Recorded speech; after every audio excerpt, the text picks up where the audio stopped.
শুধুমাত্র জেনা প্রমাণ করতে কয়টা সাক্ষী লাগে? পৃথিবীতে আর কোনো কাজে 4টা সাক্ষী লাগে না, শুধুমাত্র জেনা প্রমাণ করতে 4টা সাক্ষী লাগে। আল্লাহ নবী বলেছেন একটা বিবাহ বৈধ হওয়ার জন্য বাপ লাগে, 2জন সাক্ষী লাগে। উকিল বাপ হারাম, চিরদিনের জন্য হারাম।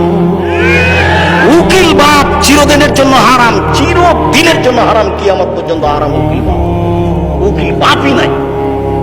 খুলনাতে, চট্টগ্রামে, বরিশালে উকিল বাপই সেদিন থেকে বাপ, আর আসল বাপ আর বাপ নয়।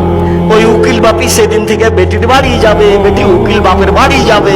এখন নাকি বাপ বেটি হয়ে গেছে। চাপাই নবাবগঞ্জের মতন গ্রামের সবাই নাকি চাচা, তো কার সাথে পর্দা করবে?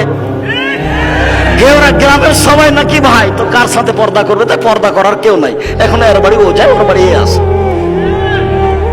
সালাম তো ভুলে গেছে, বলে আব্দুর রাজ্জাক আছো গো, এ বলে ঢুকে যাচ্ছে, অথচ এ বলে ঢোকা হারাম।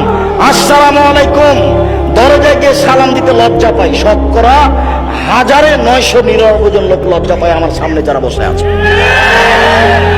আজ থেকে নীতি পরিবর্তন করেন, করতেই হবে। এর নাম আত্মার সাথে জিহাদ। আজ থেকে এই বৈঠকে যত মানুষ বসে আছি, আর কোনোদিন বাড়ির দরজায় গিয়ে বলবো না যে আমাদের মা খালেদার মা আছো, এ কথা বলবো না। দরজায় বলবো আসসালামু আলাইকুম। বলা যাবে না ইনশাল্লাহ? বলছো না কেন? একটু লাভ দিয়ে ভুলে যায় না, বলা ইনশাল্লাহ, ইনশাল্লাহ। আর যদি কেউ সালাম ছাড়া ঢুকে যায়, তাহলে কি করতে হবে? বাইরের দরজায় যান, বাইরের দরজায় যান, ওখান থেকে সালাম দিয়ে ঢুকে।